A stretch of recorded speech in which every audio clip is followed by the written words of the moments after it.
Все думали, что лев нападет на человека после спасения, но произошло немыслимое. Дорогие зрители, напишите в комментариях, где вы находитесь. Нам правда интересно узнать, из какого вы города. Приятного просмотра. Небо над Серенгети было серым, тяжелым и затянутым плотными дождевыми тучами, предвещавшими особенно суровый сезон дождей. Среди этого холодного, мрачного пейзажа медленно шел старый лев по имени Рамата. Несколько месяцев назад его изгнал собственный прайд, потому что силы покидали его, и он больше не мог охотиться, как прежде. Его когда-то величественный мех стал потертым, мокрым и спутанным, а давняя рана на левой задней ноге так и не зажила до конца, заставляя его хромать с каждым шагом. Его глаза смотрели в сторону галопирующих вдали газелей, и в этих глазах читалась печаль, потому что Рамата понимал, нагнать такую ловкую добычу он уже никогда не сможет. Поэтому он бродил по равнинам в надежде найти остатки добычи, оставленные гиенами или другими хищниками.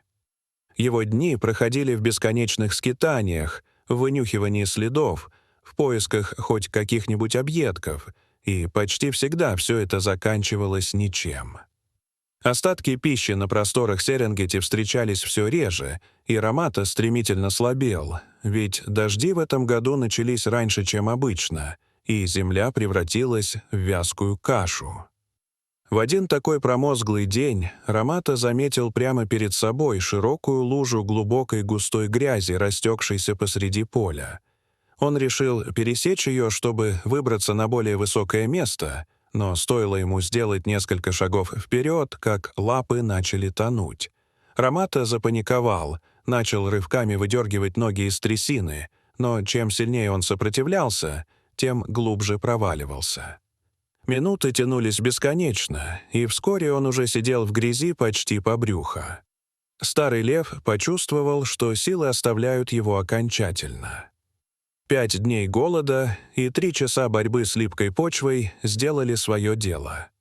Его глаза начали закрываться сами собой, веки тяжело опустились, и он в последний раз услышал шум дождя, стучащего по его замерзшей, облепленной грязью гриве. Он заснул, не чувствуя больше ни холода, ни страха, ни собственной тяжести. В это же время по другой стороне поля двигалась патрульная машина, которой управлял рейнджер по имени Марсело, мужчина лет 30, высокий, крепкий и внимательный, с почти 10-летним опытом работы в Серенгети. Он знал эти земли как ладонь и под дождем проверял участки, где часто случались наводнения. Сквозь плотные потоки ему вдруг показалось, что он видит силуэт льва. Подъехав ближе, он остановил машину и вышел. Сначала Марсело подумал, что лев мертв, тело было неподвижным, грязь покрывала его почти полностью.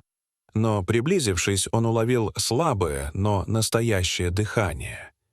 Он опустился на колени, осматривая старого льва, и понял, что тот находится на грани жизни и смерти. Марсело на секунду задумался, стоит ли звать коллег. Спутниковая связь почти не работала из-за погоды, а ближайшие сотрудники находились в нескольких часах пути. Если ждать, Рамата не переживет этот ливень. Поэтому Марсело принял единственное возможное решение — спасать льва в одиночку. Он поспешил к машине, достал прочную веревку и вернулся к грязевой ловушке. Когда он приблизился, Рамата слегка шевельнул веками, почувствовав присутствие человека, но сил сопротивляться у него не было. Марсело аккуратно обвязал веревку вокруг его живота, избегая лап и клыков, хотя понимал, один неверный шаг, и даже ослабленный лев может ударить. Когда он убедился, что веревка закреплена, он занял позицию на твердом краю и начал тянуть изо всех сил. Веревка натянулась, и Рамата медленно, очень медленно продвигался вперед. Его грязное тело оставляло борозды в трясине, а Марсело продолжал тянуть, шепча: «Держись, держись». Время тянулось бесконечно. мышцы Марсело болели, руки готовы были разжаться, но он не позволял себе остановиться. И, наконец, спустя около 30 изматывающих минут, лев вырвался из грязевой ловушки и тяжело рухнул на землю, пытаясь вдохнуть немного воздуха. Марсело упал на колени рядом, переводя дыхание, а затем медленно поднялся. Ромато лежал на боку, едва шевеля лапами. Его глаза были наполовину закрыты, но уже не пустые. В них появилась слабая, едва заметная жизнь. Когда он поднял голову и посмотрел на Марсело, между ними на мгновение возникла тихая, почти священная связь. Марсело развязал веревку, отступил назад и вспомнил, что в машине у него осталось немного мяса, случайный запас на случай длительного патруля. Он с осторожностью подошел и бросил мясо льву. Запах словно пробудил Ромато. Он медленно подполз, схватил мясо и начал жадно есть. Грязь на его гриве дрожала при каждом движении челюсти. Когда он доел, он снова посмотрел на Марсело, и в этих глазах, помимо усталости, уже горела благодарность. Ромато поднялся на дрожащие лапы, едва удерживая равновесие, а дождь продолжал стекать по его худым бокам. Но теперь он не выглядел так, будто готов упасть. Наоборот, он выглядел так, будто снова почувствовал вкус жизни. Он сделал несколько осторожных шагов, обернулся, посмотрел на человека в последний раз и медленно направился вперед, в сторону бескрайних просторов Серенгети. Его походка была слабой, но уверенной, и в каждом шаге чувствовалось, что он не сдастся просто так. Марсело стоял и смотрел ему вслед, пока силуэт льва постепенно растворялся в дождевой дымке.